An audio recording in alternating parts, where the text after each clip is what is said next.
இல்ல விளக்கது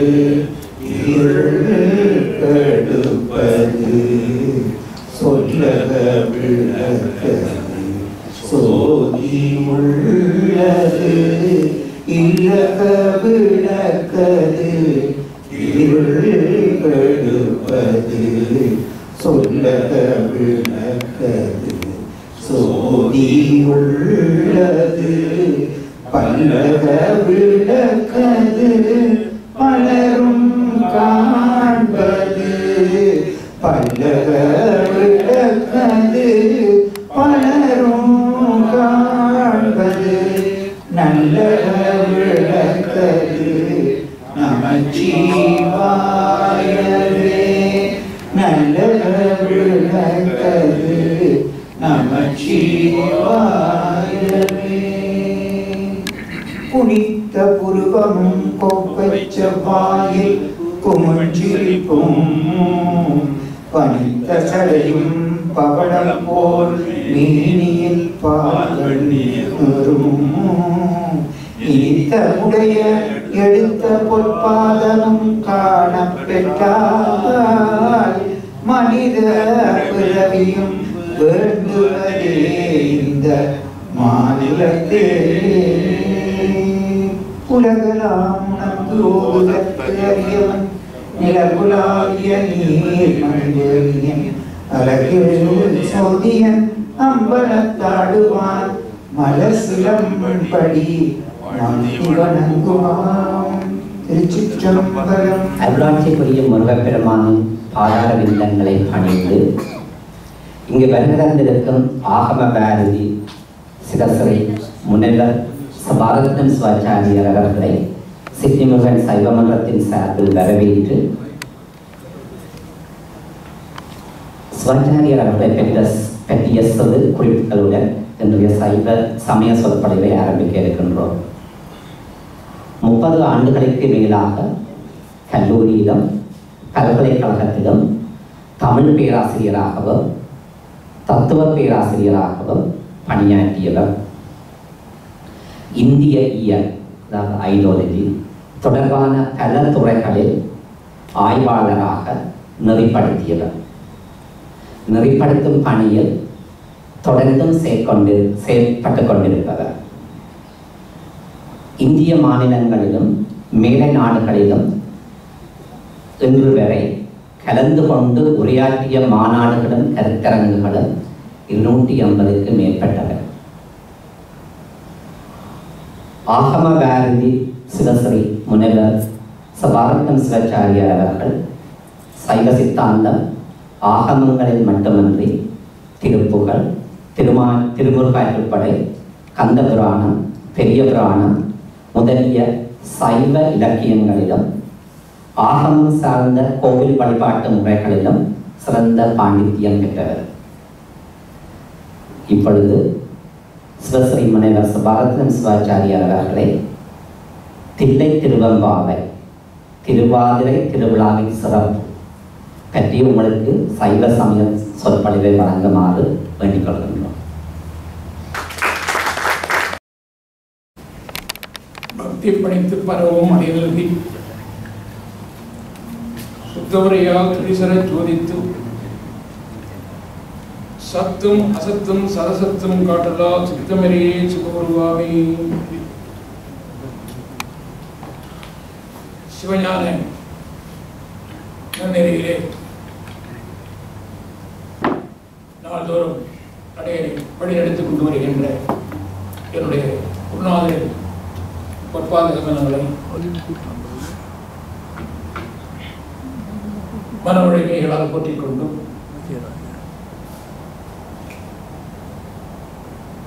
தில்லையம்பல பெருமானின் திருவடிகளை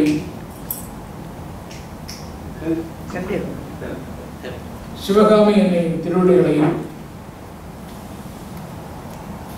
குலமாக போற்றி வணங்கிக் கொள்கின்றேன். இந்த முக்கியமான ஒரு தலைப்பிலே கருத்துக்களை அன்பர்களோடு பரிமாறிக்கொள்வதற்காக ஏற்பாடு செய்திருக்கின்றேன். சைவமன்ற தலைவர் அவர்களுக்கும்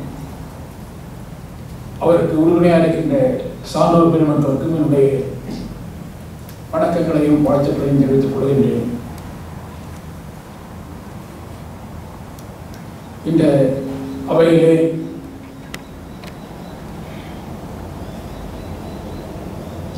மிகவும் பக்தியுடன் பெருமான் திருவடியை பற்றிய சிந்தனைகள் அமர்ந்து கொண்டிருக்கின்ற அடியார்கள் மக்கள் அனைவருக்கும் என்னுடைய சிறந்த வணக்கம்.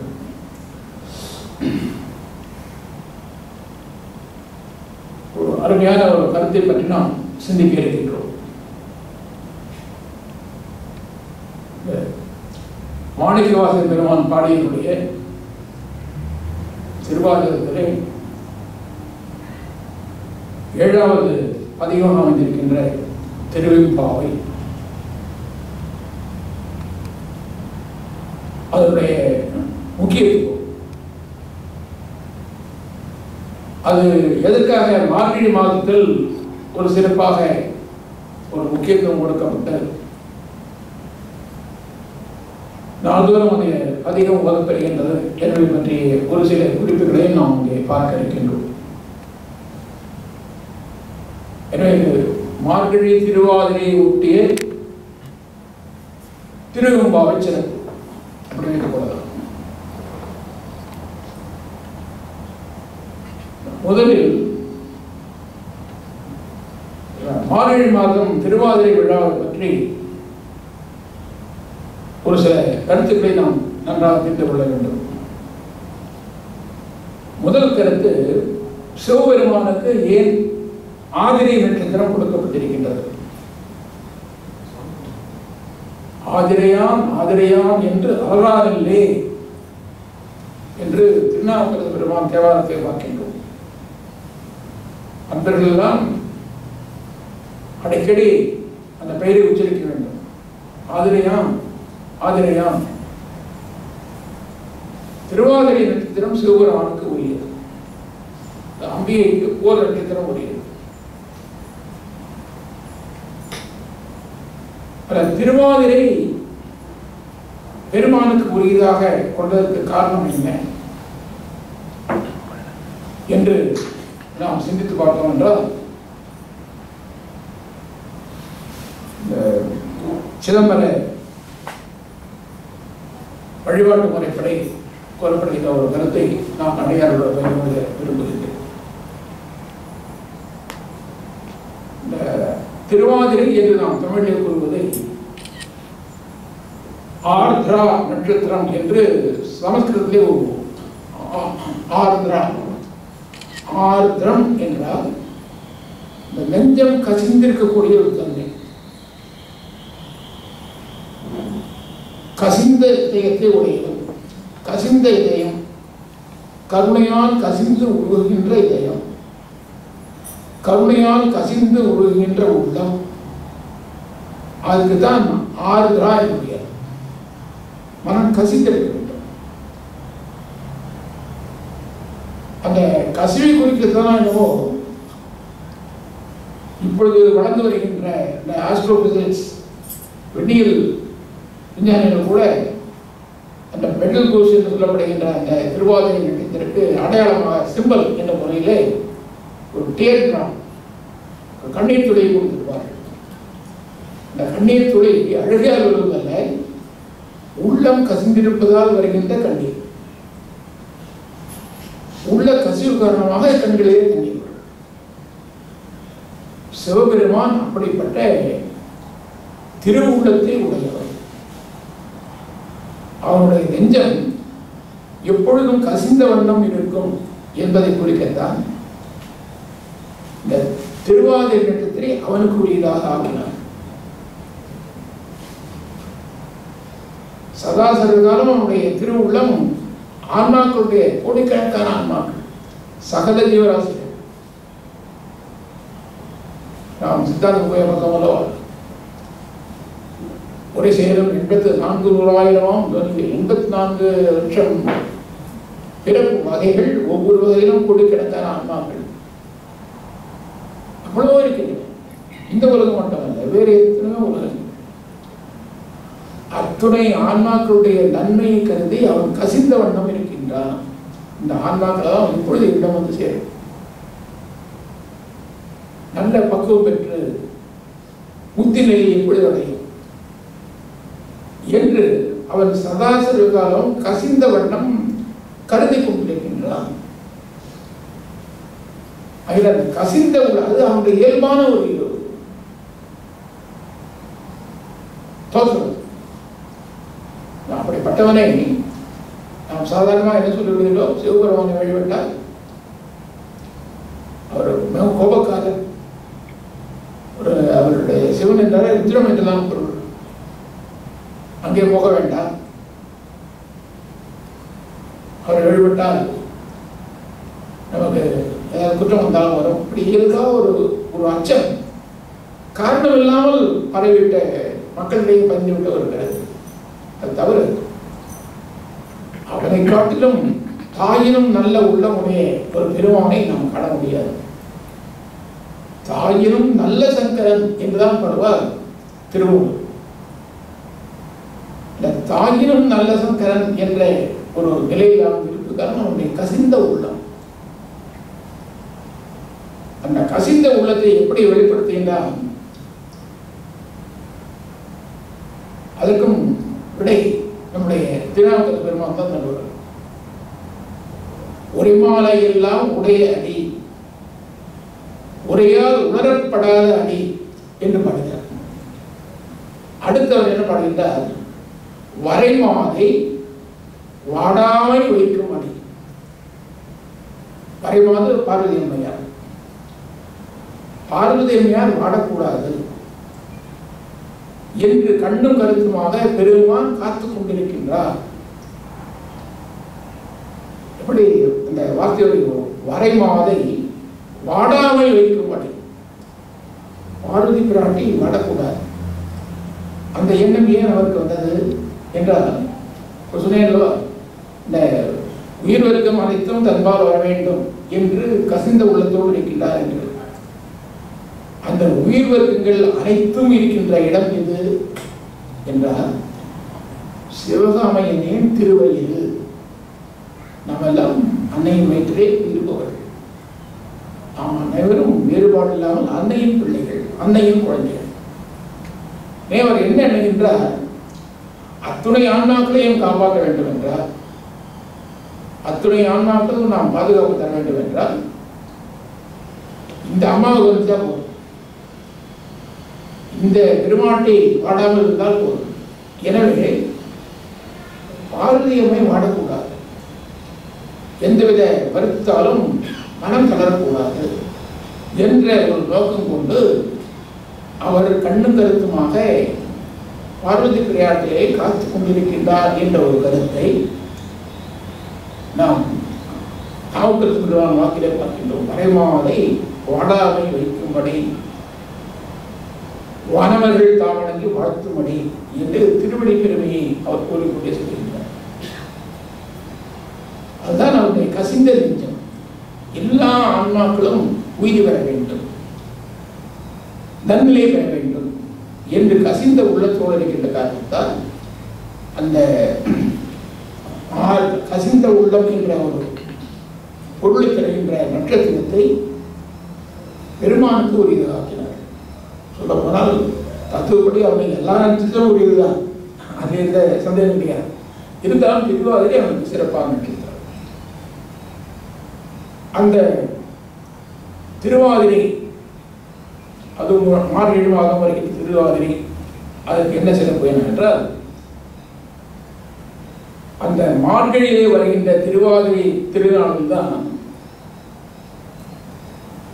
சிவபெருமான் தாண்டவ கோலம் கொண்டு தாரகாவனத்திலே அந்த கண்ணகாண்டப்படி தன்னுடைய வாழ்க்கையை நடத்தி கொண்டிருக்கின்ற அவர்களை திருத்த வேண்டும் என்ற ஒரு நோக்கத்தோடு அவர் உற்சாகங்களை கொண்டு சென்றாரோ திருமாலை மோகினியாக உருவாக்கி தான் ஒரு பிக்ஷாடன கோலம் கொண்டு தாரிகாவனத்துக்கு வந்து அவர்களை திருத்துகின்றார், முனிவர்களை திருத்துகின்றார், அவருடைய உள்ளங்களை திருத்துகின்றார், அவருடைய தெய்வானுடைய உள்ளத்தை திருத்துகின்றார், நல்வழிப்படுத்துகின்றார்.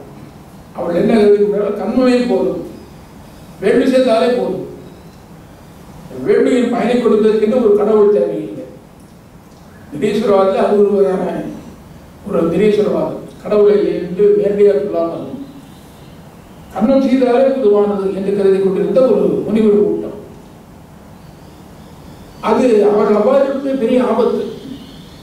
ஏன்னா சாதாரண மக்கள் அவ்வாறு கருதலாம், முனிவர்கள் அப்படி தவறாக இருந்தால் உலகம் அவர்களை பார்த்து விட்டு போயிடும்.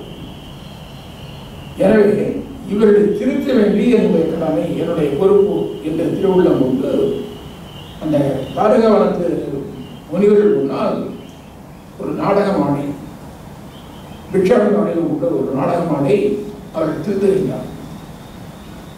அவருடைய அந்த பிக்ஷாடன வடிவத்தால் தங்களுடைய பத்தினியை வனக்கழுவதை கண்டு தவறாக கருதி கொண்டார்கள். அபச்சார வேள்வியில் சொல்லப்படுகின்ற ஒரு தீய வேள்வியை செய்து அந்த வேள்வியின் மூலம் முதலில் புலியை ஏவினார். வியாக்கிரம் சொல்லப்படுகின்ற புலியை ஏவினார்.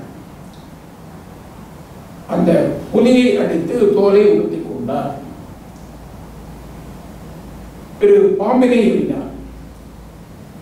அந்த பாம்பினை தன்னுடைய கங்கணமாக கையில் போட்டு கங்கணமாக தோளில் தாளில் என்று இப்படியெல்லாம் கொண்டார். பிறகு உடுக்கையை ஏவினார். தமரகம் என்று சொல்லப்படுகின்ற அந்த உடுக்கை, அதை அவர் தன்னுடைய வலக்கையிலே ஏந்தி கொண்டார். மந்திரங்களை ஏவினார். அழிக்கக்கூடிய மந்திரங்கள் சொல்லி அந்த மந்திரங்களை ஏவினார். அந்த எல்லாமே இவருடைய சுத்துதானே நாதமயமான மந்திரங்கள். அவர் என்ன செய்தார், அந்த நாதங்கள் நாதவடிவான மந்திரங்கள் எங்கிருந்து தோன்றினவோ அங்கேயே போய் சேரட்டும் என்று கருதி கொண்டு அந்த மந்திரங்களை எல்லாம் தன்னுடைய சிலம்பிலே ஐக்கிக் கொண்டார், கால் சிலம்பிலே ஐக்கியப்படுத்திக் கொண்டார். பிறகு அக்னி, இந்த கூட்டத்திலிருந்து அக்னி கூட்டத்திலே அக்னி எழுப்பினார். அவனை சமாரம் செய்து விடலாம் என்று கருதி கொண்டு அக்னி எழுப்பினார். அதை ஒரு இடது கையிலே வந்து கொண்டார். கூத்தப்பெருமானுடைய வடிவம் மலக்கையிலே உடுக்கை தாங்கி இடக்கையிலே அக்னியை தாங்கி இருக்கின்ற கோலம் இதற்கு முன்னாலும் உண்டு. அவர் அந்த கோலத்தில் இருந்தவர்தான். ஆனாலும் அதை தான் இப்படியும் செய்யலாம் என்பதை இன்னொரு முறை நாடகமாடி நிரூபித்தார். அப்படி அந்த ஒலித்தோலை உடுத்திக் கொண்டு பாம்பினை கச்சையாக அணிந்து கொண்டு உடுக்கையை ஏந்தி அக்னியை ஏந்தி அந்த ரிஷிமணிகள் தங்கியிருந்த அந்த கூட்டத்திலே பிரம்மா திருமால் முதலான தேவர்களெல்லாம் காணுமாறு திருநடம் இன்னொரு முக்கியமான ஒன்று. அதே அக்னியிலிருந்து இந்த அபஸ்மாரம் என்று சொல்லப்படுகின்ற ஒரு பூதத்தை எழுதினார். அபஸ்மாரம் என்றால் அதுதான் நாம் முகிலகன் என்று பார்க்கின்றோம். பூதத்திரவனுடைய வலது பாதம் அந்த பூதத்தை அழித்துக் கொண்டிருக்கும்.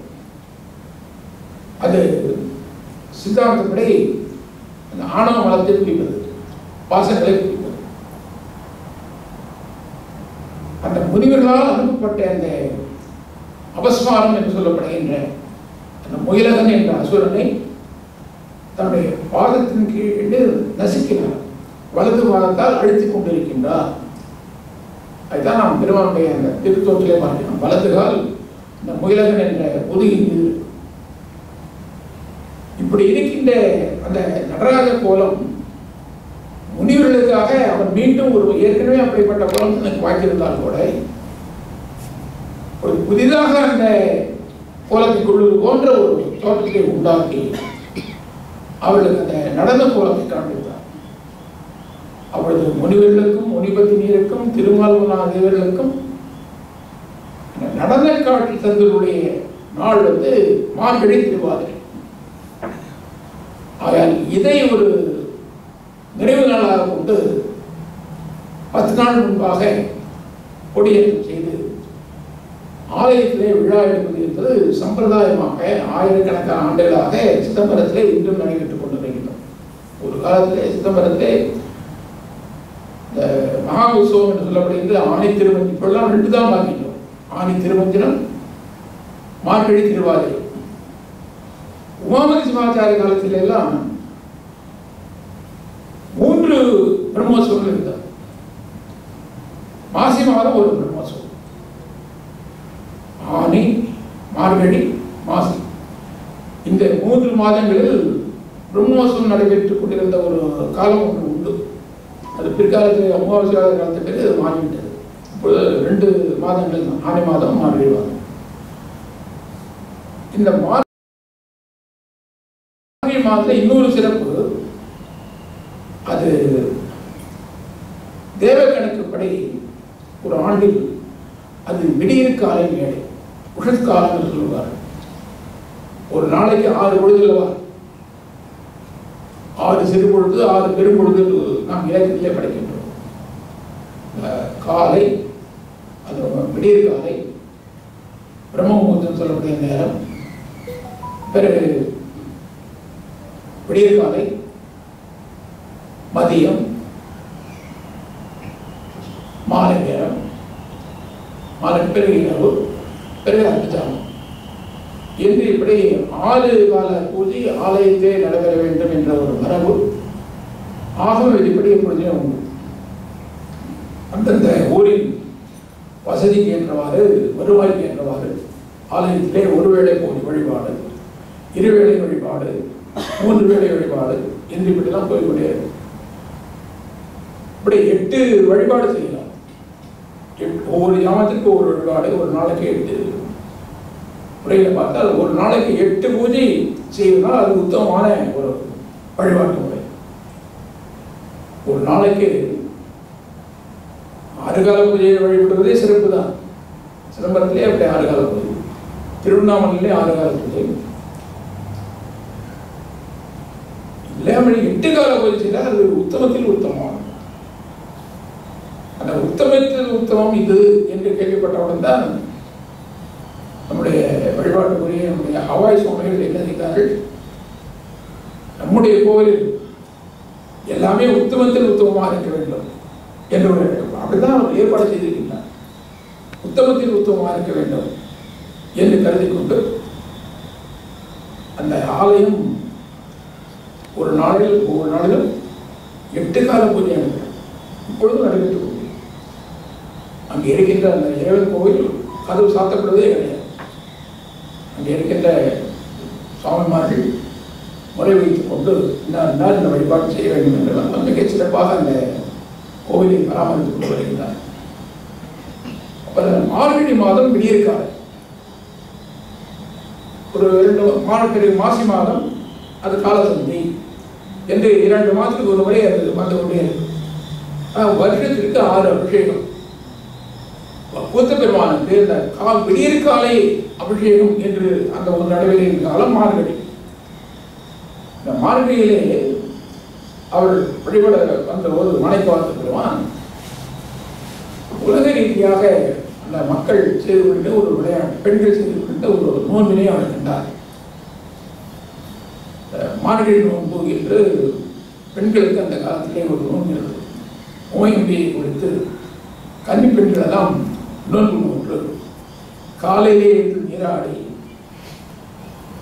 அன்னையை வழிபடுவது என்கின்ற ஒரு நோன்பு, மார்கழி நோன்பு. அந்த நோன்பிலே இந்த கன்னி பெண்கள் எல்லாம் நன்றாக குளித்து விட்டு உரிய அந்த பக்தி கோலத்தோடு அம்பிகை வழிபடுகின்ற ஒரு மரபை விட அது நோன்பு நமக்கு நல்ல வாழ்க்கை அமைய வேண்டும், நல்ல கணவன் கிடைக்க வேண்டும் என்ற ஒரு சங்கல்பத்தோடு அவர்கள் நோக்கின்ற ஒரு நோன்பு. அது மார்கழி மாதத்தை நடக்கிறது. மாணிக்கவாச பெருமான் இந்த ஒரு நோன்பு முறையை மகளிர் விளையாட்டு முறை அந்த பூவல்லி ஊதல், பொற்சின்னம் எடுத்தல், இது போன்ற நிகழ்ச்சிகளை பார்த்து இது போன்ற ரீதியிலே நாம் பாட்டு பதியங்களை பாடலாம் என்று ஒரு கருத்தை கொண்டு அப்படி பதியங்களை நாம் வருகிறார். இந்த நோன்பினுடைய தாற்பயம் வந்த மாணிக்கவாத சுவாமிகள் இதை அடிப்படையாக கொண்டு நாம் ஒரு பதியம் இயற்றலாம், பதியம் பாடலாமே என்று முதலில் எழுதினார். எதை பொருளாக கொள்வது? பெருமானுடைய புகழை பாடலாமா, வேறு எப்படி செய்யலாம் என்று சிந்தித்தார். அவருக்கு என்ன நினைவு வந்தது? முக்தான்மாக்களை பற்றி நினைவு வந்தது. முக்தான்மாக்கள் அடியோடு பரமத்து பெற்று விட்டார்கள். இந்த காலத்தில் ஜீவன் முக்தராக இருக்கின்ற சிவஞானிகள் உடம்பு இருக்கும் பொழுதே அவங்களுடைய உடற்பத்தை எல்லாம் துறந்து தங்களுடைய கரணங்கள் தத்துவங்கள் எல்லாம் சிவமயமாக ஆக்கப்பெற்று சதா சிறுகாலம் சிவ தியானத்திலே திறத்திருக்கின்ற ஞான பெரியோர்கள் நூல்கள் அவர்களை எல்லாம் ஜீவன் முக்தர்கள் போடும். அந்த ஜீவன் முக்தர்கள் இயற்கையாகவே என்ன செய்வார்கள்? ஆனந்தத்தை தெளித்திருப்பார்கள். அப்படி ஆனந்தத்தை தெளிக்கும் போது ஆனந்த மேலீடு காரணமாக அவசரப்பட்டு இருத்தல், அதாவது தன்னை மறந்திருத்தல் என்கின்ற ஒரு நிலை வரும். பரமானந்தம், பரமானந்த மேலீடு, பரமானந்த அவசரம் என்றெல்லாம் சொல்வார். தன்னுடைய வசம் எழுந்து அப்படியே இருக்கு. அந்த அவசரப்பட்டு இருக்கின்ற தங்கள் பயமிழந்து அந்த படுக்கையில் இருக்கின்ற ஒரு தோழியாக, ஒரு கன்னியாக அந்த ஜீவன்மான அந்த ஜீவன் என்ற ஜீவன்முக்தியார் நிலையில் இருக்கின்ற அந்த ஞானியை எடுத்துக்கொண்டு சக்திகள் எல்லாம் அப்படிப்பட்ட ஞான ஆத்மாக்களை எழுப்புவது போன்ற ஒரு பாவனையிலே அந்த பதியத்தில் பாடுகின்றார். அல்ல ஒரு சிறப்பு என்னவென்றால் திருவெம்பாவையிலே 20 பாடல், முதல் 10 பாடல் ஒரு பகுதி, 11 முதல் 20 வரை ஒரு பகுதி. அப்படி உணர்ந்து கொள்ள வேண்டும். முதல் 10 பாடலில் அந்த அமலையிலே இருக்கின்ற, அதாவது வீட்டுக்குள்ளே படுகையில் உறங்கிக் கொண்டிருக்கின்ற திரு அனந்தல் என்று சொல்லப்படுகிறது. அது ஒரு மயக்க உறக்கம். அதை நம்முடைய ஆகம எப்படி கூறும்? ஆனந்த அனந்தல். அனந்தல் என்றால் ஒரு அரை தூக்கம், தூங்குவதும் கிடையாது, விழுத்துக் கொண்டிருப்பதில்லை, அது அனந்தல். ஆனந்தமயமான அனந்தல், ஆனந்தமயமான ஒரு மயக்க, விழித்துக் கொண்டு வெளியே வரவில்லை, உறங்கவும் இல்லை. அது ஒரு ஜீவன் முக்த நிலை. அப்படி இருக்கின்ற அந்த ஒரு நிலை தான் இந்த நம்முடைய சித்தாந்த மரபடி என்ன கூறுவார்? அதை நிர்மல துரியாதீதம் என்று கூறுவார். அதெல்லாம் தத்துவ ரீதியாக ரொம்ப ஆழ்ந்து சொல்ல முடியாது. இதுதான் வழக்கமாக நாம் என்ன செய்கின்றோம்? விழித்துகின்றோம், பிறகு தூங்க போகும்போது சொப்பனம் என்கின்ற அந்த நிலைக்கு வருகின்றோம், பிறகு உறங்குகின்றோம். அப்படியே உறங்கிட்டு ஒரு காலையில் வர வர வர பிறகு மீண்டும் நம்முடைய ஆன்மாவது மேலே கண்டத்துக்கு வந்து பிறகு நெற்றிக்கு வந்து அப்படியே விழிப்பு நிலைக்கு வருது. இந்த விழிப்பு நிலை, கனவு நிலை, உறக்க நிலை, துரிய நிலை, துரியாதிரம் என்று இப்படியெல்லாம் நம்மை அறியாமல் நாம் அதற்கு ஆட்பட்டுக் கொண்டிருக்கின்றோம் தானந்தோறும். ஆனால் சிவஞானியர்கள் அதை விரும்ப மாட்டார். இது மீண்டும் மீண்டும் பிறவியை கொடுப்பது. நாம் தூய அனுபவத்தை பெற வேண்டும். தூய விழிப்பு நிலை, நிர்மல ஞானம், தூய கனவு நிலை, நிர்மல சொப்பனம், தூய உறக்கம், நிர்மல சுழற்சி, தூய துரியம், நிர்மல துரியம், தூய துரியாதீதம், மேம்பட்டது. நிர்மல துரியாதீதம் என்றால் நம்முடைய தலை உச்சி என்று நம்முடைய சாஸ்திரங்கள் கூறும். இந்த நிர்மல துரியாதீதம் என்பதுதான் திருவெம்பாவையிலே மாணிக்கவாத பெருமானால் ஓதார் அமளி என்று குறிப்பிடுகிறது. முதல் பட்டியலினர் ஓதார் அமளியில் நின்றும் பொருந்தீங்கன் ஏதேனும் வாயில்களா ஓதார் அமளி என்ற சொல் ஒவ்வொரு பாடலும் வரும். 10 பாடல் வரையில் கோதுகள் மலர்கள் நிறைந்த ஒரு அணை அமளி. அந்த அமளி எதை குறிக்கின்றது? நின்மல துரியாதீதம் என்று சொல்லப்படுகின்ற ஒரு யோக நிலை. நாமெல்லாம் அதை விட்டலாம், ஒன்றும் கஷ்டமான காரியம்.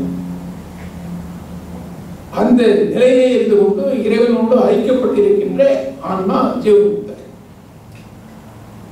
அந்த நிர்மல துரியாதீதம் என்று சொல்லப்படுகின்ற அன்னை இங்கே போது என்ன குறிக்கிறது? போது மலர்கள். இந்த மலர் என்று இவருடைய சிவமயமான சிந்தனை. அந்த ஜீவமுக்தர்களுக்கு எப்பொழுதும் அந்த சிந்தனை சிவத்தை பற்றியே இருக்கும். அவருடைய ஒவ்வொரு சிந்தனையும் ஒவ்வொரு மலர். அப்படி சிவமயமான சிந்தனைகள் அந்த அமலையிலே இருக்கின்றன. அந்த சிந்தனைகள் அந்த ஆனந்தத்தை உறுதிப்படுத்துகின்றன என்ற முறையிலே அந்த பெருமான் எப்படி பாருகிறார்? ஒவ்வொரு பாட்டிலும் அந்த அமலையை சிறப்பிக்கின்றார். போதார் அமலை சிவமயமான சிந்தனைகளை இருந்த துரியாது அப்படி கொள்ள வேண்டும். இன்னொரு கருத்து என்ன, எனக்கு பேக்ரவுண்ட் சொல்லுங்க. இந்த திருவெம்பாய்க்கு ஒரு பெரிய பின்னணி. விளக்கம் 20 பாடல் சொல்ல முடியாது, நேரம் கிடையாது. ஒரு 2-3 பாடலுக்கு மட்டும் விளக்கம் சொல்ல விடுகின்றேன். முன்னே சொன்னது போன்ற முதல் 10 பாடல் அந்த திரு அனந்தல், இந்த ஆனந்த அனந்தல் என்ற அந்த அரை தூக்குதலில் இருக்கின்ற ஜீவன் முக்தரை எழுப்புவது போன்ற ஒரு பாவனை. அவர்கள் இப்பொழுது பெண்ணாக கருதி கொள்ளப்படுகிறார். குமரகுருவன் அத்தனை குறிப்பு சக்தி அழியாமை. பெருமானை உன்னை நோக்கும் போது நாங்களாம் சக்திகள். உன்னோடு நாங்கள் 2 கலக்கக்கூடிய நிலையிலே இருக்கின்றோம். மற்ற அண்ணாக்கள் அனைத்தும் சக்தி தான். ஆடவராக இருந்தாலும் கூட அவர் சக்தியில் தான். அவர்கள் அத்தனை குறிப்பு சக்தி அழியாமை. அப்படி ஜீவன் முக்தி நமக்கு சக்தியாக கருதப்படுகின்றார் அந்த பாடல். அப்பொழுது அந்த நிர்மல துரியாதன்னு சொல்லப்படுகின்ற அணையிலே இருக்கின்ற ஆன்மாவை எழுப்பது யார் என்றால் அங்குதான் சிவகாமி என்னை வருகின்றார். சிவகாமி என்னுடைய கோலத்தை பற்றி நான் இப்பொழுது அருமையாக இப்பொழுது சொல்ல வேண்டியிருக்கின்றது. இந்த இடத்துல சொல்லியாக வேண்டும். இப்பொழுது நம்ம கோவிலை பார்த்தோம்னா பார்வதி அம்மன் திருச்சந்தை இருக்கின்றது. இந்த கோயில் மட்டுமல்ல, சிதம்பரம் கோயில் மட்டுமல்ல, எங்கு அம்பாள் சந்தை இருந்தாலும் அந்த அம்பாளை நான் எப்படி தியானிக்க வேண்டும்? இந்த அம்பாள் இருக்கின்ற இடம் ஒரு தாமரை போலவும், அந்த நின்று கொண்டிருக்கின்ற இடம் ஒரு தாமரை நடு. இந்த பொகுட்டு இருப்பார், இந்த விதைகள் எல்லாம் இருக்கக்கூடிய அந்த நடு இடம், தாமரை நடுவிலே அம்பாள் இருப்பது போல. அந்த அம்பாளை சுற்றிலும் 9 பிரகாரங்களாக, அதாவது ஆவரணம் என்று கூறுவார். நவாவரணம் ஸ்ரீசக்கரபதி அன்பர்கள் நவாவரணம் புரிவார். 9 ஆவரணம் என்றால் சுற்று பிரகாரம். அந்த அம்பிகையை சுற்றி 9 ஆவரணங்களில் ஆனந்த சக்திகள் என்று சொல்லப்படுகின்ற சக்தியின் கூட்டம். ஏனால் இந்த சிவமுக்தியில் இருக்கின்ற ஆன்மாக்களுக்கு அம்பிகை எப்படி காட்டியிருக்கின்றால் ஆனந்தத்தை தருகின்ற சக்தியாக காட்டியிருக்கின்றார். சிவகாமி என்னை ஆனந்த சக்தி. அந்த அம்மைக்கு பரிவாரமாக அமைந்திருப்பவர்கள் ஒருவர் அல்ல, இருவர் அல்ல,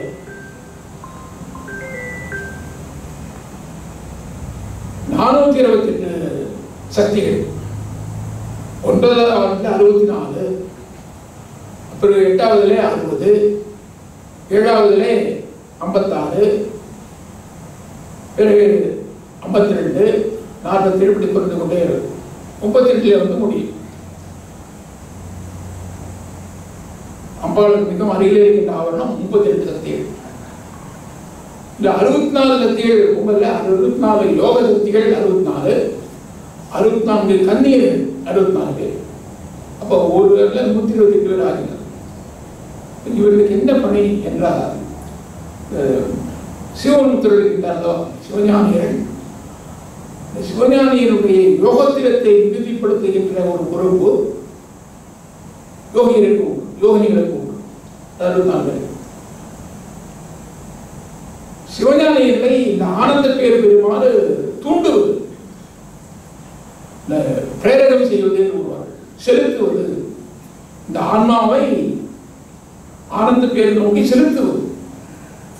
அப்படி செலுத்தாவிட்டால் ஆன்மா அந்த முயற்சி எடுக்காது. நமக்கு கூட அந்த பிரேரகம் என்பது உண்டு. அந்த பிரேரகம் இல்லாவிட்டால் நம்ம எதுவும் செய்ய முடியாது. அதை வைத்துக் கொண்டுதான் நம்முடைய ஞான பெருமக்கள் எதில் நாம் எல்லாம் திருவள்ளுவர் துணையின்றி எந்த ஒரு துணையும் செய்ய முடியாது. நாம் சுதந்திரம் மற்றவர்கள் நாம எந்த காரியத்தை செய்ய முடியாது.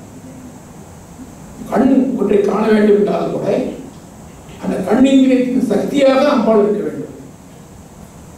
அந்த கண்ணிந்திரியை செலுத்தினால்தான் பார்க்க முடியும். காது ஒன்றை கேட்க வேண்டும் என்றால் அந்த காது இந்திரியத்தை இந்திரிய சக்தியாக இருக்க கொண்டு அம்பாள் செலுத்த வேண்டும். அப்படி செலுத்துகின்றால் கேட்க முடியாது. நம்முடைய நாள்தோறும் நாம் வாழ்கின்ற வாழ்க்கையிலே கூட நம்முடைய ஐம்பொருள் செயல்பட வேண்டும் என்றால் அந்த சக்தியின் இயக்கம் தேவைப்படுகின்றது. அது மட்டும் கொஞ்சம் தவறினால் கூட நம்மால் எந்த காரியத்தையும் செய்ய முடியாது. இது நமக்கு மட்டுமல்ல, ஜீவன்முக்தர்களுக்கு அப்படித்தான். ஜீவன்முக்தர்களுக்கும் ஞானிகளுக்கும் கூட அந்த பிரேரக சக்தி, தூண்டுகின்ற சக்தி அவசியம் தேவை. அவர்களுக்கு என்ன தேவைப்படுது? நம்மை போன்ற உலக போகங்கள் தேவையில்லை. அவர்களுக்கு வேண்டிய ஐக்கிய பேர், ஆனந்த பேர், திருவடி கலப்பது சொல்லப்படுகின்ற அந்த இரண்டுடைய கலந்து அந்த ஆனந்த பேர். அப்புறம் அதற்கு வேண்டிய வகையிலே இந்த பரிவாரங்களாக இருக்கின்ற சக்திகள் எல்லாம் அந்த ஞான பெருமக்களுடைய கருவிகள், கரணங்களை, அதாவது இந்திரியங்கள், கண்மேந்திரியம், ஞானம், கண், காது, மூக்கு, செவி போன்ற இந்திரியங்கள், மனம், புத்தி போன்ற உட்கரணங்கள், இவற்றையெல்லாம் சிவமயமாக இருக்குமாறு செய்துள்ளார். நாம் பதிகரணமாக மாற்றுவது நம்மை போன்று அவர்களுக்கு கிடையாது. அவருடைய உடல் வேறு மாதிரி இருக்கும். நம்முடைய சரீரத்துக்கு வாய்க்காது. அந்த வகையிலே மாற்றிக் கொடுக்கக்கூடிய ஒரு ஆற்றல் அம்பிகைக்கு உண்டு. உடல் மாற்றம் செய்யக்கூடிய தான் யோகி சக்திகள். அப்படி உடல் மாற்றம் அடைந்த ஞானியை ஆனந்த பேருக்குமாறு செலுத்துகின்ற ஒரு தன்மைதான் அந்த கன்னியா சக்திகள். அப்படியே இருக்கின்ற கன்னியா 64 பேர் அந்த மூலாளர்கள். அவங்களுடைய பக்குவத்திற்கு ஏற்றவாறு இந்த செயல்கள், இந்த சக்திகள் தான் வந்து கொண்டே இருக்கும். நிலை என்பது ஒரு நிலை அல்ல. ஒவ்வொரு நாளும் அவர்கள் அந்த பக்குவம் பெற்றுக் கொண்டு உயர்ந்து கொண்டே இருப்பார்கள். ஆகையால் அவருடைய அத்தனை சக்தியினுடைய துணை தேவைப்படுகிறது. ஆகையால் இப்பொழுது அந்த அம்பிகையுடைய ஒரு செயல்முறை எப்படி ஆன்மாவை இயக்குகின்றது என்று பார்க்கும் அல்லவா, அந்த ஜீவன்முக்தர்கள் என்கின்ற ஒரு அந்த அவருடைய அந்த ஒரு குழுவை தியானித்துக் கொண்டு அவர்களை எப்படி பரிபாலிப்பது, அவருடைய கரணங்களை எப்படி பரிபாலிப்பது, தேகத்தை எப்படி பரிபாலிப்பது என்ற ஒரு சக்தி நீங்கின்றது. ஆனந்த பேரத்தை குமாறு செலுத்த வேண்டும் என்று இன்னொரு சக்தி முனைகின்றது. அவ்வாறு முனைகின்ற சக்திகள் தான் இந்த நிர்மல துணியாத அணையிலே படுத்துக் கொண்டிருக்கின்ற ஞானிகளாகிய ஆன்மாவை எழுப்புகின்றது. ஆகதான் திருவாரூரில் நீங்கள் எடுத்து பார்த்தா தெரியும், சக்தியை உயர்ந்தது என்று ஒரு தலைப்பு கொடுப்பார். திருவாரூர் தலைப்பு சக்தியை உயர்ந்தது. ஏன் அப்படி கொடுத்தார்கள்? அது அந்த தலைப்பு கொடுத்த அதுவே மிகப்பெரிய ஞானியாக இருக்க வேண்டும். ஒரு அருமையான ஒரு தலைப்பை ஒவ்வொரு பதிலையும் அவங்க கொடுத்திருக்கிறார். சக்தியை உயர்ந்தது. சக்தி ஆனந்த சக்தி, அதாவது சிவகாமி அன்னை. சிவகாமியின் சக்தியை உயர்ந்து அவர் படைகின்றார். ஏன் அப்படி உயர்ப்படுகிறது? அந்த அம்மைதான் தனக்கு பரிபாலங்களாக இருக்கின்ற இந்த சிவ யோகிகள் சொல்லப்படுகின்ற யோக சக்திகள் பிரேரகம் செய்யக்கூடிய செலுத்தக்கூடிய கன்னி சக்திகள் இவர்களெல்லாம் அந்த ஞானிக்கு உதவுமாறு பிரேரகம் செய்கின்றனர். அப்படியே இந்த சிவசக்திகள் சிவனுக்கு அம்பிகைக்கு பரிவாரமாக இருக்கின்ற சக்தியால் இந்த அனந்தல் ஆனந்த அனந்தல் என்பதில் அந்த நிலையில் இருக்கின்ற ஜீவன் முத்ரா நிலையில் இருக்கின்ற ஞானிகளை எழுப்புகின்ற ஒரு நிலைதான் முதல் 10 பாடல். முதல் 10 பாடலிலும் அவர்கள் கூறுவது அந்த ஒரு நிலைதான். 10 சக்திகள் அந்த ஜீவன்முக்தி நிலையில் இருக்கின்ற ஆன்மாக்களை அவர்கள் பாடுகின்றார். இப்படி இருக்கின்ற காரணத்தால் தான் அந்த பதிகத்திற்கு ஒரு முக்கியத்துவத்தை பெருமானே கொடுத்தார். அதை பற்றி இந்த பேச்சின் இறுதியில் சொல்லுவேன். முதல் பாடல் அன்றர்களுக்கு தெரியும் எப்படி தொடங்குகிறது.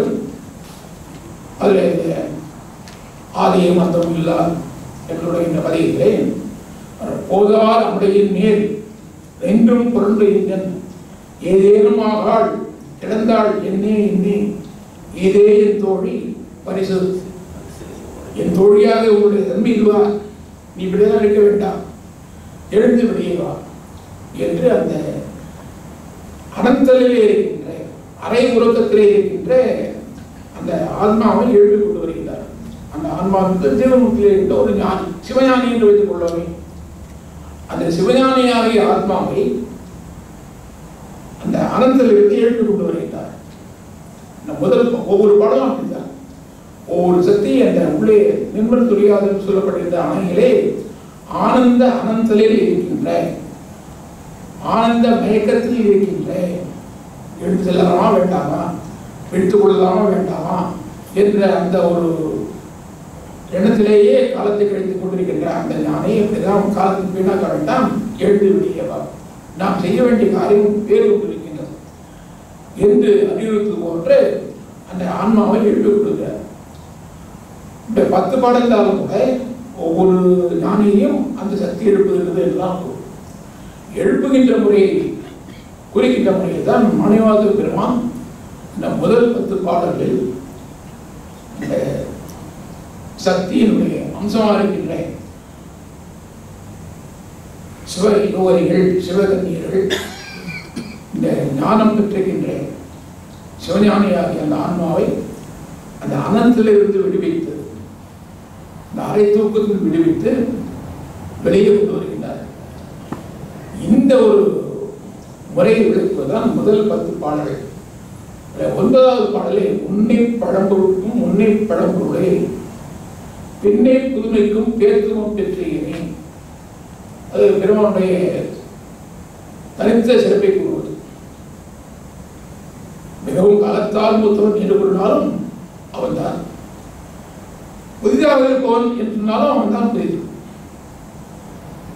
ஏனால் இன்றும் அவன் அடியார்கள் பொருட்டு ஏதாவது ஒரு உலகத்தில் எழுந்துள்ளே அன்புறுத்தி கொண்டே இருக்கின்றான். நமக்கு தெரியாது எத்தனையோ அவனுடைய காரணியம் இருக்கு. உன்னை பார்க்க இப்பொழுதுதான் அவன் காரணியம் இருக்கு. ஆழ்ந்த ஹிருதயம் என்று அவனுக்கு பெயர். சிவனுக்கு ஒரு 3 சிறப்பு பெயர்கள் உண்டு. ஆழ்ந்த ஹிருதயம் கசிந்த இதயத்தை உடையவன், ஆழ்ந்த சித்தன் கசிந்த சித்தத்தை உடையவன், இன்னொன்று ஆசு தோல்வி. ஆசு என்றால் விரைவு. தன்னை சந்தோஷிக்க அவன் நாம் ஒரு சிறு காரியம் செய்தால் கூட பெருமான் அதிக சந்தோஷப்படுவார். ஆசன் விரைவு. இவன் மிக பிரயத்னப்பட்டு பல ரூபாய் செலவழித்து பல பொருள் செலவழித்து எனக்கு அபிஷேகம் செய்ய வேண்டும் என்றெல்லாம் ஒன்று விரும்பமாட்டார். யாவருக்குமாம் இறைவருக்கு ஒரு பச்சிலை என்று போன்று அன்பாக ஒரு பூ எடுத்தால் கூட அந்த ஒரு பூவை பார்த்து விரைவில் சந்தோஷம் உண்டு. அந்த குணம் இறைவனுக்கு உண்டு, பெருமானுக்கு உண்டு. அப்படி அந்த சிறப்பு பெயரை உடைய பெருமான் ஞானிகளுக்கு இந்த தன்னுடைய ஐக்கிய பெயரை தன்னுடைய ஆனந்த பெயரை வழங்குவதற்காக இப்படியெல்லாம் சக்தியின் மூலம் செய்து வருகின்றான். அதுதான் முதல் பாடலை பாருங்கள். உன்னை பிரானாக பெற்ற உன் சீரனையோ என்று அந்த பாடலில் வருகிறதா. அந்த 10 பாடலே ரொம்ப முக்கியமான பாடல். ஏன்னா அந்த சிவன் அம்பிகைக்கு ஆவரணமாக இருக்கின்ற இந்த சிவகன்னியர்கள் என்ன சொல்கிறார்கள், தங்களையும் அடியார்களாக பாவித்துக் கொள்கிறார். சிவஞானியர்களோ தங்களையும் எடுத்துக் கொண்டு உன்னை பிரானாக பெற்ற உன் சீரனையோ பெருமானை நோக்கி பாடுகிறார். உன்னுடையால் தாழ்வுடையோ எப்படி பாருங்க, சக்திகள் இவரை அவர் கூறுவது எவ்வாறு கூறுவது சக்திகள். அவர்களே என்ன செய்கிறார்கள், அடியார்களுக்கு அடியாராக தான் கிடைக்க வேண்டும். உன்னுடையால் தாழ்வுடையோ அங்கவர்க்கே பாங்காவோ அன்னவரே என்கணவர் ஆவார். அடியார்களையே நாங்கள் கணவராக ஏற்றுக்கொள்கின்றோம். அவரை சொந்த பரிசையே தொழும்பாய் பணி செய்வோம். இன்ன வகையே எமக்கு எங்கோல் நல்குதையே என்ன குறையும் இதோ ஏலோர் என்பாவார். இந்த பாடலை மாணிக்கவாச பெருமான் செய்தார். அந்த அம்பிகைக்கு பரிவாரம் அளிக்கின்ற கண்ணியிலே கூட தங்களை அடியாரோடு இணைத்துக் கொள்கிறார். நாம் எல்லாம் ஒரே நிலையில் இருப்பவர்கள், பெருமானோடு இரண்டிட கலந்து ஆனந்தத்தை அனுபவிக்கக்கூடியவர்கள் என்ற ஒரு கருத்தை தெரியப்படுகின்றார். இப்படி ஒவ்வொரு விழா சென்று அமளி இந்த போதாதபடி சொல்லப்படுகின்ற இந்த நிர்மல புரியாது சொல்லப்படுகின்ற அணையிலே இருக்கின்ற அந்த ஞானியை எழுப்பிக் கொண்டு வருகிறார். அப்படி எழுப்பிக் கொண்டு இங்கே வருகிறார்கள். முதல் 10 பாடல் போய் சொன்னல்வா, 11வது பாடலில் தான் மாணிக்கவாச பெருமான் எப்படி ஆரம்பிக்கிறார், மொய்யால் கடம்பொய்கி புக்கு முகேர் என்று அந்த பாடலை இருக்கிறார். முதல் 10 பாடலில் பொய்யை பற்றி பேச்சே கிடையாது. முதல் 10 பாடல் இந்த சக்தி இடங்கள் ஞானம் பெற்றிருக்கின்ற ஆன்மாவை எழுப்பிக் கொண்டு வருவது. எழுப்பிக் கொண்டு வருவது எல்லாம் சேர்ந்து விட்டார். அடுத்தபடி என்ன செய்ய வேண்டும், இந்த சக்தியை எல்லாம் அந்த ஞானங்களை அழைத்துக் கொண்டு பொய்கைக்கு வருகிறார். அது என்ன பொய்கை, சிவானந்தம் பொய்கை, சிவானந்தம் திரண்டிருக்கின்ற பொய்கை. சிவஞான பெருங்கடல் சொல்லுகிறோம், சிவஞான அமுத பெருங்கடல்.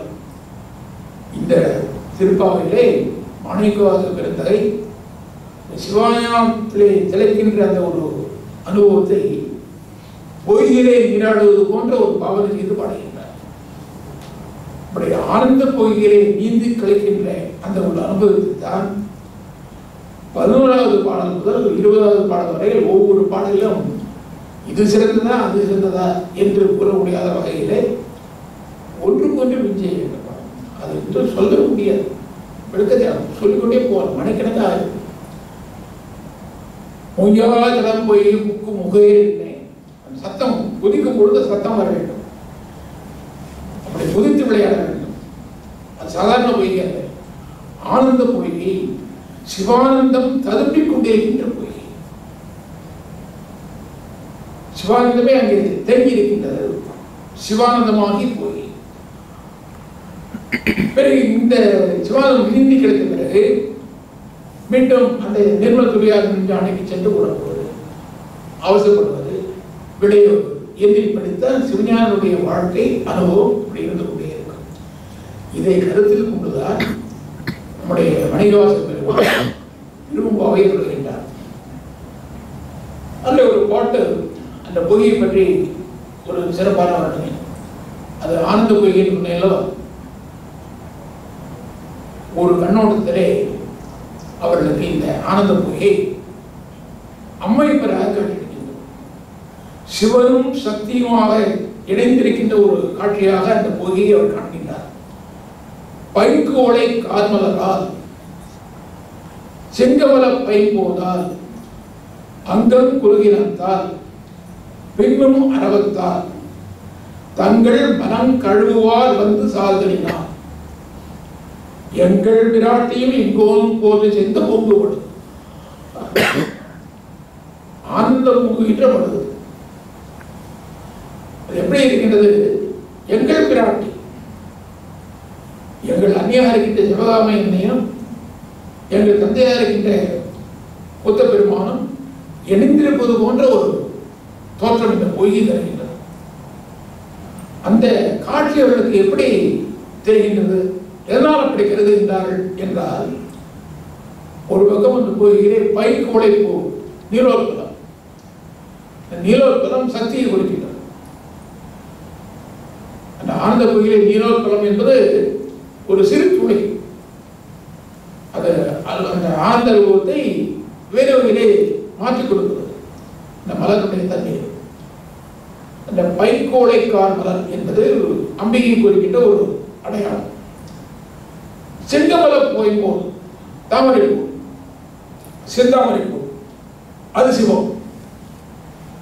ஒரு பக்கம் செந்தாமரை அதிகமாக இருக்கின்றது, அது பார்த்தால் பெருமானை நினைவூட்டுகின்றது.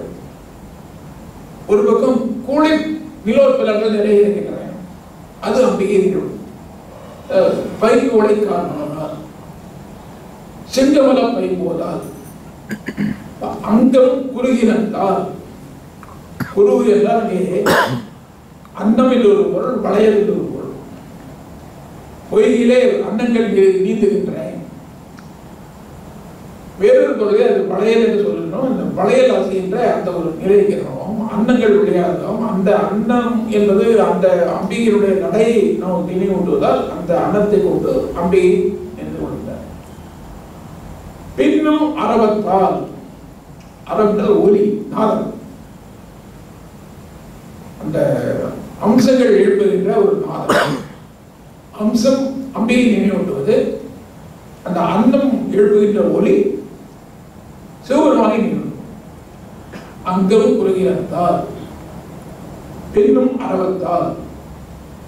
அடுத்தபடி ரெண்டுத்துக்கும் ஒன்றா சேர்த்துட்டார். இந்த பொய்யிலே பொதுவாக குளத்துக்கு யார் வருவார்கள்? தம்முடைய அழுக்கு நீராடுவதற்காக வருவார், தம்முடைய அழுக்கு போக்கிக் கொள்வதற்காக வருகின்றார்கள். தங்கள் மலம் கழுவுவார் வந்து சாதனா. அது முதல்ல பிரிச்சு பிரிச்சு பார்த்தார். இது நீலோத்பலம், அது செந்தாமரை, இது வளையல், அது நாதம் என்று பிரிப்பார். பெரிய பார்த்தார். சரி, இப்படிதான் பிரிக்க வேண்டாம், ஒன்றாக்கி விடலாம். இந்த கோயிலை யார்? எல்லோரும் நீராடுவதற்கு வருகிறார்கள், தங்களுடைய அழுக்கை போக்கிக் கொள்வதற்காக வருகின்றார்கள். இங்கும் அப்படித்தான். இந்த ஆனந்த கோயிலை யார் வருகின்றார்கள்? அந்த சொல்ல மலன் கழுவார் என்றால் தங்களுடைய பாகங்களை நீக்கிக் கொண்டிருக்கின்ற ஞானிகள்.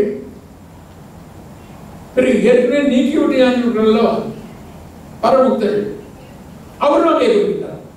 இந்த மலம் கழுவார் என்பது ஏற்கனவே அந்த மலத்தை நீத்துவிட்ட அவர்கள் மீண்டும் எதற்காக வருகின்றார்கள் என்றால் ஆனந்த பொய்களை நீராடி கழுவதற்காக வருகிறார். அந்த மலம் கழுவார் என்ற சொல் ஏற்கனவே அந்த மலத்திற்கு விடுபட்டவர்கள் என்ற ஒரு பொருளைந்திரம் இப்பொழுது அந்த பாசங்களில் விடுபட்டுக் கொண்டிருக்கின்ற ஆன்மாக்கள், ஞானிகள், அப்படி பொருளைந்திரம். இந்த இவ்வாறு விடுபட்டுக் கொண்டிருக்கின்ற தருவாயில் இருக்கின்ற ஞானிகள், பாசங்களில் தங்களை முழுவதுமாக விடுவித்துக் கொண்ட ஞானிகள், இவர்கள் அத்தனை பேரும் வந்து அங்கே பொய்யிலே நீராடுகின்றார், நீந்தி கழிக்கின்றார் ஆனந்த பொய்யில்.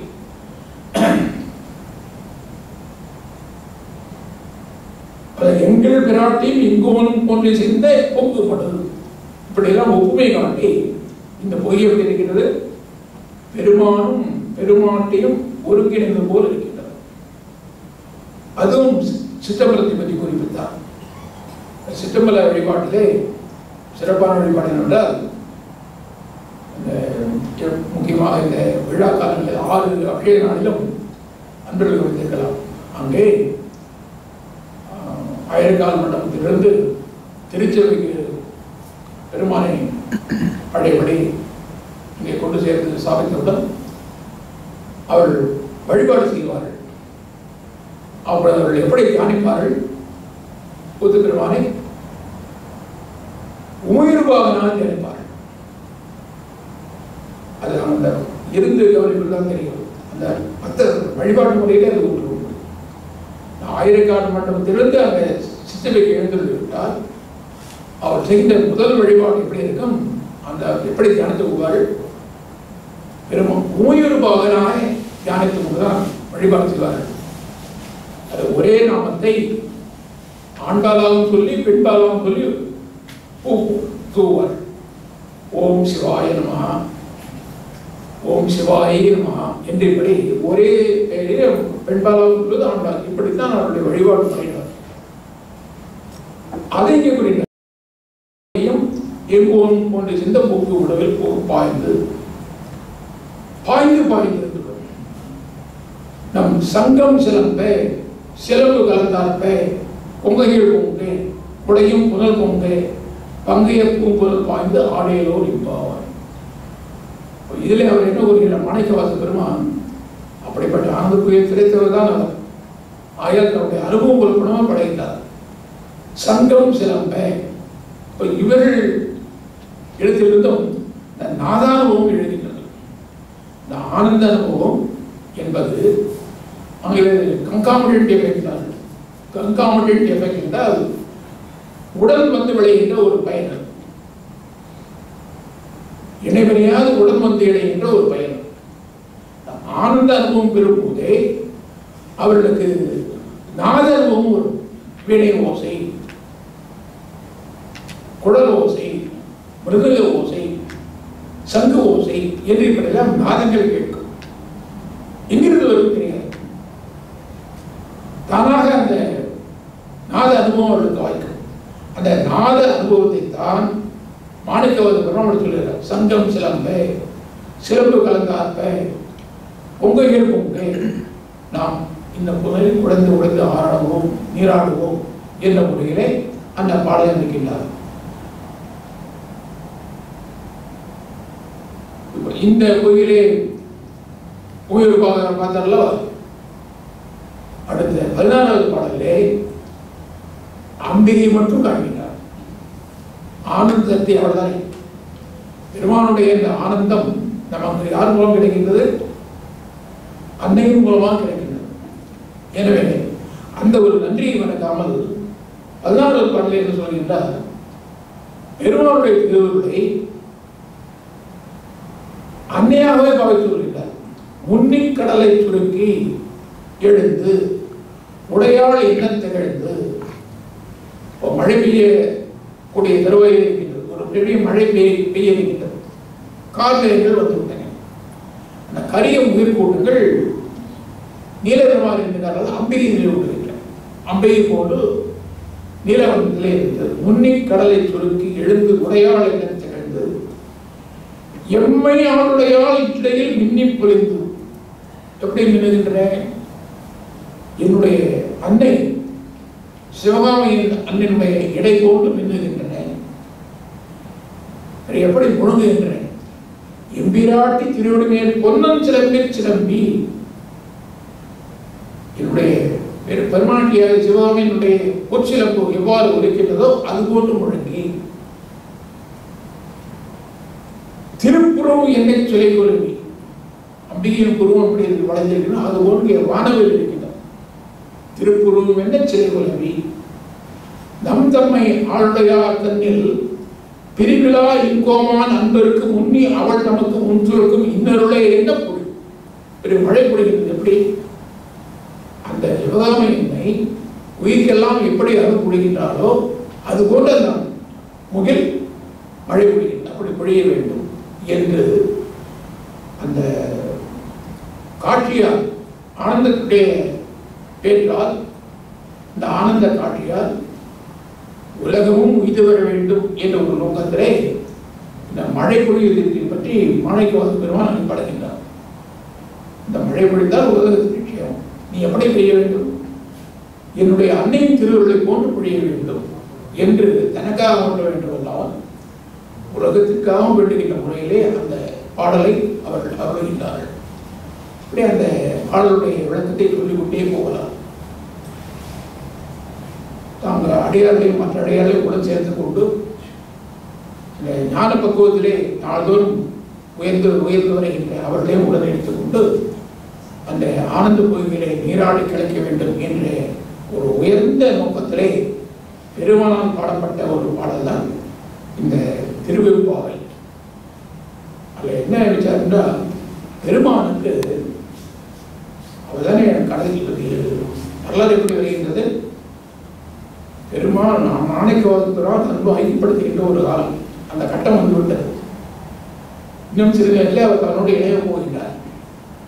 சரி, இணைவதற்கு முன்னால் அவர் மீண்டும் அந்த பாடலை பாடச் செய்து நாம் எழுதி கொள்ளலாம் என்று திருவுள்ளம் கொள்கின்றார். மாணிக்கவாசக பெருமான் பார்த்து, நீ இதுவரை பாடிய பாடலாம் மீண்டும் ஒரு பாடு என்று கேட்கின்றார். தான் அந்த வடிவம் கொண்டு ஓலைத்தோடு எழுது போன்ற ஒரு வேடத்தில் இருந்து கொண்டு கேட்கின்றார். மாணிக்கவாசக பெருமான் அவரால் ஈர்க்கப்பட்டார் போன்று அதனால் கேட்டுவிட்டார். மாட்டேன்னு சொல்ல முடியவில்லை. அவர் வழிபட்டு விட்டது உள்ளம். தான் பாடிய பாடலை எல்லாம் பாடினார், அப்படியே பாடினார். அதுதான் அதை படிக்கும்போது நம்முடைய கண்ணில் நீர் அவர் பாடுகின்றார். தன் கைப்பட எழுதி கொள்கின்றார். வெள்ளை சிற்றம்பலம் எழுதி கொள்கின்றார். அதோடு போக வேண்டியதுதானே, கையெழுத்து போடவில்லை. சிற்றம்பலம் கையெழுத்து போட இருந்தோம். போவதற்கு முன்னால் அவர் என்ன கேட்டாரா, இந்த இத்துணை பதியம் படித்தால் யாருக்கு ஒரு பதியம், அதிலே அவருடைய திருவுள்ளத்தை மிகவும் கவர்ந்த ஒரு பதியம் இது என்றால் இந்த திருவம்பாவை. என்ன அவர் என்ன கேட்டார், பாவை பாடைய வாயால் கோவையும் பாடுங்க. ஏன் பாவைக்கு அவ்வளவு கொடுத்தார் என்றால், அது சிவஞானிகளை பற்றி. சிவஞானிகளை எழுப்புவது சக்தியானது அவர்களை எழுப்பி ஆனந்த் பெற்றி தூக்குமாறு செலுத்துகின்றது. அது ரொம்ப முக்கியம். எனவே இந்த ஆன்மாக்கள் மற்ற அடியார்களுக்கும் இது மிக பயனுடையதாக இருக்கும்.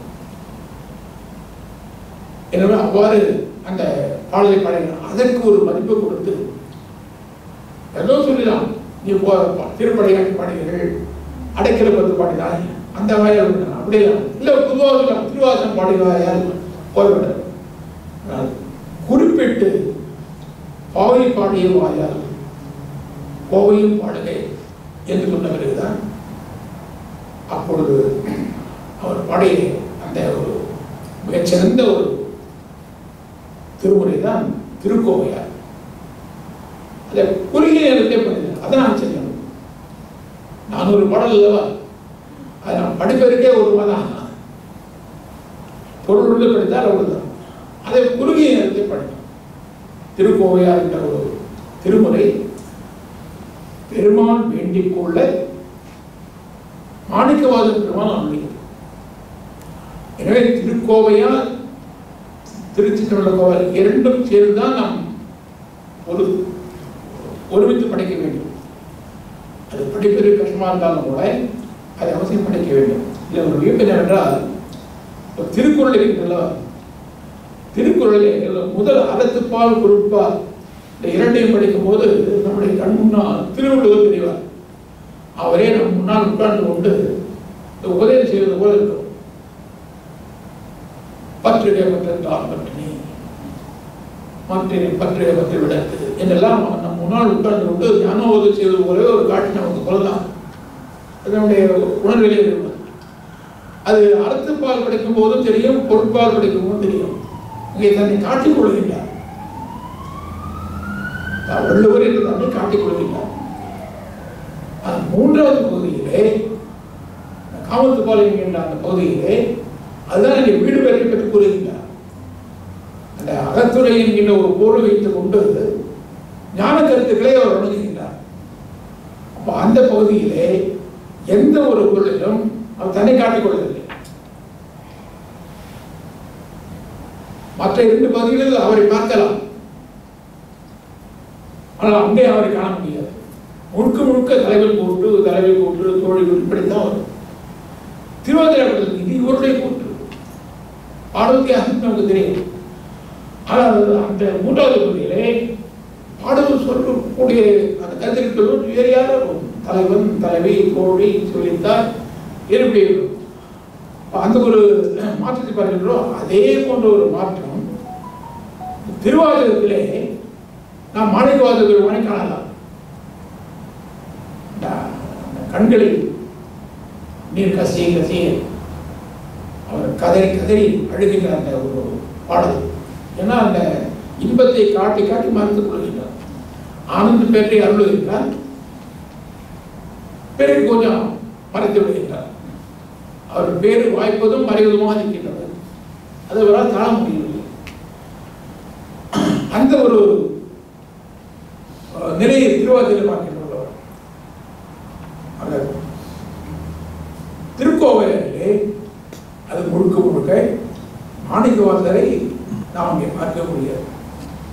அவர் அங்கே காட்டுவது பக்குவ நிலையில் இருக்கின்ற தலைவனாகிய ஆன்மாவாகிய தலைவன். என்ன பார்த்தோம், சிவஞானியை தலைவியாக இருக்கிறார், சிவஞானியை சக்தியாக இருக்கிறான் பார்த்தோம்.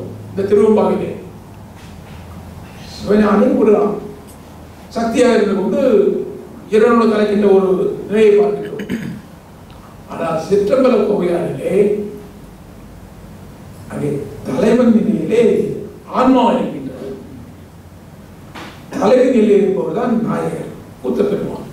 அப்படியே மாற்றி விடுகின்றார். அப்படிப்பட்ட ஒரு உயர்ந்த ஒரு திருமுறையிலே அவர் தன்னை பற்றி காட்டிக்கொள்ளாமல் முழுவதுமாக கூத்த பெருமான், சிவகாம சுந்தரி இவருடைய அருள் விளையாட்டை பற்றித்தான் அங்கே அதிகமாக வரும். அற்புதமான கருத்துக்கள் தான் முடியும். ஒரு பாடலே இதே ஒருக்கம் அதிலும் ஒரு பாடலே சொல்லுகின்றார், அன்பில் தெரியும் சிவபெருமான் வேறுமலை வில்லா படைத்தான். அந்த வரலாறு கூட தெரியும். சிவபெருமான் மேருமலையை வில்லா உடைத்து திருப்புறத்தை எரிக்க முற்பட்டார் என்று பார்க்கின்றோம். மேருமலை வில்லா உடைத்த ஒரு திருவிளையாடல் நிகழ்ச்சியது. திருக்கோவை அறியார் சிவபெருமான் அந்த மேருமலை வில்லாக உடைத்தனுடைய காரணம் என்று புரிகின்றது. ஏன் அதை அவர் இப்படி செய்தார், எதற்காக அப்படி செய்தார் என்று எனக்கு இப்பொழுது புரிகின்றது. அவன் திருப்புறத்தை இருப்பதற்காக அவ்வாறு செய்யவில்லை. ஒரு கஷ்டமான காரியத்தை செய்வதற்கு முன்னோடியாக செய்தார். ஒரு பெரிய பாறையை உடைக்க வேண்டும் என்றால் இந்த தொழிலாளி என்ன செய்வார், முதலில் வேறு சில கற்களை உடைத்து தன்னுடைய வலிமையை பெருக்கிக் கொண்டு பிராக்டிஸ் பழக்கம் பயிற்சி செய்த பிறகு பெரும்பாறையை உடைக்க வேண்டும். இந்த பெரும்பாறையை உடைப்பதற்கு முன்னால் இந்த சிறிய சிறிய பாறைகளை உடைத்து பழக்கப்படுவார். அது ஒரு தொழிலாளியினுடைய இயல்பு. பெரிய பாறையை உடைப்பதற்கு முன்னால் சிறிய பாறையை உடைத்து பழக்கப்படுத்துகின்ற ஒரு தொழிலாளி இருக்கின்றால், அதை போன்று சிவபெருமான் என்ன பார்த்தார், என்னுடைய உள்ளத்தை பார்த்தார். அவர் அதிர்ந்து போய்விட்டார். எப்படிப்பட்ட மனத்தையும் கரைக்கலாம், இந்த ஆளுடைய மனத்தை கரைக்கவே முடியாது. எல்லாம் கொடுமையே வழியெடுத்தவன் அவனுடைய உள்ளத்தை கூட நாம் கரைத்து விடலாம். ஆனால் இவருடைய உள்ளம் அப்படியே கடும் பாறையாக இருக்கிறது. இதை எப்படி நாம் உடைப்பது, எப்படி கலக்குவது, எப்படி கசி வைப்பது, நாம் பயிற்சி பெற வேண்டும். சரி, இது காட்டிலும் பெரிய மலை எது? மேருமலை. எனவே என்னுடைய உள்ளத்தை கசிவிக்க வேண்டி, என்னுடைய உள்ளத்தை பொடிபடுத்த வேண்டி இந்த மேருமலையை உடைத்தான். மேருமலையை உடைத்து மிகப்பெரிய கஷ்டம் அல்லவா? என்னுடைய உள்ளத்தை உடைப்பதற்காக திருக்குறள் கொண்டார். என்னுடைய உள்ளத்தை வளைக்க வேண்டும், என்பால் திருப்ப வேண்டும், தன்பால் திருப்ப வேண்டும் என்று கருதினான். எனவே வளையாத உள்ளம் என்னுடைய உள்ளமாக இருந்தது. எதற்கும் ஈடு கொடுக்காத ஒரு பிடிவாதமாக இருந்தது, முரட்டு உள்ளமாக இருந்தது. இந்த முரட்டு உள்ளத்தை திருத்த வேண்டும் என்று எண்ணி பெருமான் பயிற்சி எடுத்துக் கொண்டார். மேருமலையை இல்லாத வளைத்து பயிற்சி பெற்று அந்த பயிற்சி பெற்றவர்களுக்கு என்னுடைய உள்ளத்தை கசிவித்தார். பாருங்க, அவர் கசிந்த உள்ளம் என்று நான் பெருமாள், இவருக்கு கசிந்த உள்ளம் தான். இருந்தால் அதற்கு முன்னால் தான் அப்படி இருந்தோம், கடின சித்தமுடையவர்களாக இருந்தோம் என்று நினைத்துக்கொண்டு இப்படி ஒரு நயமான கருத்தை திருக்கோவையில் பார்க்கின்றோம். இன்னொரு நீற்றினை நிறைய பூசும் அன்பர் என்று நீற்றினை நிறைய பூசுகின்ற அன்பர்களை பற்றி நான் சொல்றேன். நீற்றினை நிறைய பூசுதல் அந்த பழக்கம் அவனுக்கு எப்படி வந்தது? நீற்றினை குடைத்து நீரிட்டு குடைத்து 3 ரேகைகளாக தலை, நெற்றி, பிறகு மார்பு, தோல் இதெல்லாம் வந்து அது ஒரு முறை. உத்துடன் குழைக்காமல் நீரை அப்படியே பூசிக்கொள்ளும். திருநெற்றி உத்தூளி தொழிலும் திருவேணியால் என்று கூட திருவாரூரிலே அந்த தொடரை பார்க்கிறோம். நீரிட்டு குடிக்காமல் உத்துடமாக அந்த ஊதியை பூசிக்கொள்ளும், நிறைய பூசிக்கொள்ளும். நிறைய பூசிக்கொள்ளும் இந்த பழக்கம் பெருமானுக்கு எப்படி ஏன் வந்தது என்றால் அதுக்கு காரணம் ஒரு அன்னை தான். என்ன வரலாறு? ஒரு முறை குழந்தை அப்போ அண்மையில் தான் அந்த குழந்தையை பெற்றெடுத்தாள். அந்த குழந்தைக்கு அதிகமான நோய் வந்துவிட்டது, ஜுரம் வந்துவிட்டது, மருந்து கொடுக்க முடியாது. தான் உண்ண வேண்டும். தான் உண்டு பார்த்தால் அந்த பிணி தீர்வதாக இல்லை. எனவே அவள் என்ன செய்தால், குழந்தையை கொண்டு வந்து கோயிலுக்கு விட்டு பெருமானை வந்து அந்த குழந்தையின் மேலே விபூதி தூவ முடியாது இல்லையா? தானே அந்த அன்பின் மிகுதியால் திருநீற்று கவசம் கங்காளம் பூசும் கவச திருநீற்றை பங்காமல் பூசி மகிழ வேண்டும் என்று திருமணம் சொல்லியிருக்கிறார். அதுபோல் இருந்தது. நீற்றை நிறைய அள்ளி தன்னுடைய குழந்தையின் பிடி இப்பொழுது இந்த கணத்தை நீங்க வேண்டும், அடையோடு நீங்கிவிட வேண்டும் என்ற கருத்துப்பட தன்னுடைய நெற்றி, கழுத்து, மார்பு எல்லாம் நிறைய பூசிக்கொண்டார். கருவறையில் சிவலிங்கத்தில் எழுந்திருக்கின்ற பெருமானை பார்த்த அது ஒரு அன்னை இப்படிதான் செய்கிறார். நாம் கூட இப்படி செய்ததில்லையே. எதற்காக செய்கிறார்னா அவருடைய நோக்கம் தன்னுடைய குழந்தைக்காக, தன்னுடைய குழந்தை நலம் பெற வேண்டும் என்று கருதி கொண்டு இவள் நீரிட்டு உழைக்க வேண்டும் என்ற விதியை மீறி நீரினை அள்ளி தன்னுடைய மேலில் நிறைய பூசிக்கொள்கின்றார். நம்பிக்கை அந்த அப்படி பூசிக்கொண்டால் குழந்தை நலமாகிவிடும் வேண்டி இந்த பெருமாட்டி இப்படி செய்கின்றாள். நாம் என்ன செய்ய வேண்டும்? ஆன்மாக்கள் எல்லாம் உயிரை பெற வேண்டி நாம் நீற்றில் நிறைய பூச வேண்டும். அப்பொழுதுதான் அந்த எண்ணம் பெருமானுக்கு வருகின்றது. அந்த அது ஒரு தாய் செய்த செயலை கொண்டு அவர் வியந்து போகின்றார். அந்த மானுட பெண்ணா அந்த செய்தி அந்த தாயின் மனோபாவத்தை அவர் உணர்ந்து அவர் வந்து கசிக்கின்றார். தன்னுடைய குழந்தை சுகம் பெற வேண்டும் என்ற ஒரு எண்ணத்திலே நீற்றை இப்படி அள்ளி எடுத்து தன்னுடைய உடம்பு முழுவதும் பூசிக்கொள்கின்றார்கள். அதிலிருந்து அவள் நம்பிக்கை வீண் போகவில்லை. அந்த குழந்தையுடைய அந்த பிணி அந்த கணமே நீங்கியது. அதுதான் அவருடைய உள்ளத்தை தொட்டது. அது தன்னுடைய மேனையிலே அவன் நிறைய போய் கூட பாரதியம் கேட்டார், என்ன பெருமானே இப்படி எல்லாம் செய்வதே கிடையாது, திடீர்னு ஏன் இப்படி செய்கிறீர்கள், நீட்டினே இப்படிதான் குழைக்காமல் அப்படியே பூசிக்கொள்கின்றீர்கள் என்றால் இந்த ஒரு முறையை உன்னுடைய வம்சத்தை சேர்ந்த ஒரு தாய் தான் எனக்கு கற்றுக் கொடுத்தார் அப்படின்னு சொன்னார். இதை எவ்வாறு பூசுமாறு செய்தது உன்னை போல ஒரு தாய். அவள் தான் தன்னுடைய குழந்தைக்காக இப்படி செய்தாள். சரி, நாம் அவ்வாறு செய்ய வேண்டும். உயிர் கூட்டங்கள் எல்லாம் நன்மை பெற வேண்டும் என்ற ஒரு கருத்திலே நான் நிறைய பூசிக்கொள்கின்றேன். நீற்றின் நிறைவு அந்த ஒரு காரணத்தை திருக்கோவையாரிலே பெருமாள் சொல்கின்றார். அதை சொல்லுகிறேன். இப்படியெல்லாம் அற்புதமான கருத்துக்கள் திருக்கோவையாரில் உண்டு. திருவம்பாவை என்பதற்கும் திருக்கோவையாருக்கும் இப்படிப்பட்ட ஒரு நெருக்கம் உண்டு என்ற ஒரு கருத்தையும் நாம் இங்கே மனத்தில் நிறுத்திக் கொள்ள வேண்டும். அதுதான் திருச்செந்தூர் அந்த திருவாதிரத்திலே ஒத்துப்பதனுடைய திரு உள்ளத்தையும் மகிழ்வித்த ஒரு பதிகமாக நாம் இந்த திருவெம்பாவை என்பதை பார்க்கின்றோம். இதோடு ஒட்டிய ஒரு திருமுறை தான் இந்த திருக்கோவையார் என்கின்ற ஒன்று.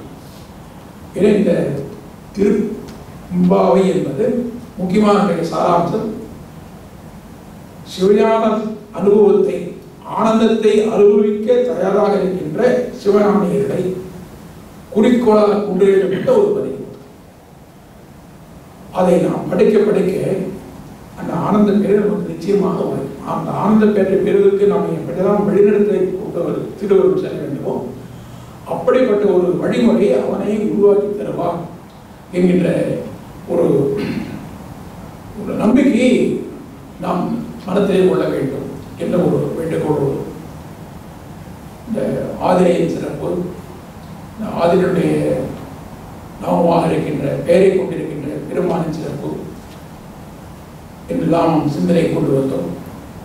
பிறகு இந்த பெருமானினுடைய ஒரு கோலம் ஆனந்த சக்தியாக இருந்த கொண்டு தன்னுடைய பரிவாரங்களாகிய சக்திகள் மூலம் பக்குவம் பெற்றிருக்கின்ற ஞானிகளுக்கு வேண்டிய அந்த மனோபலத்தை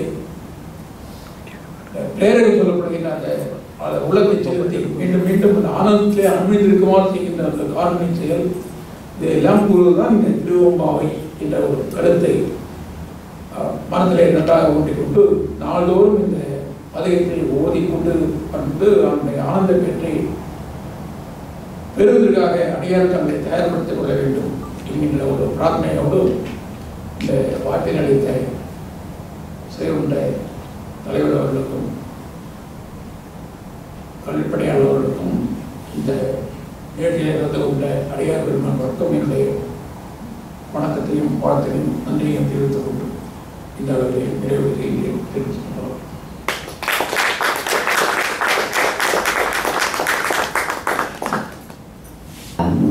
இப்பொழுது இந்த எங்களுக்கு அருமையான சொற்பொழிவை தந்த முனைவர் சபாரத்தின் சிவாச்சாரியார் அவர்களை நமது சைவ மன்றத்தின் தலைவர் அவர்கள் சிறிய அர்ச்சனை அதாவது புலத்தட்டுகளுடன் வைகாசி குடிகொண்டிருக்கும் சிட்னி முருகன் பெருமானின் சார்பில் ஐயாவுக்கு ஒரு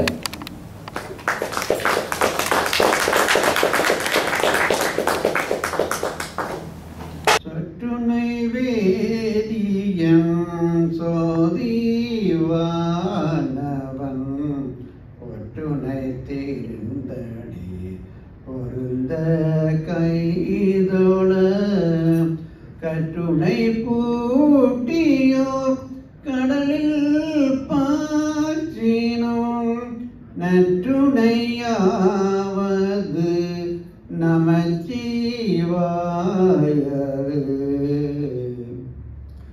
உலகலாம் உணர்ந்து ஓதற்கரியவன் நிலவுலாகிய நீர் மலிவணியன் அழகில் சோரியன் அம்பலத்தாடுவான் மலர் சிலம்படி வாழ்த்தி வணங்குவான்.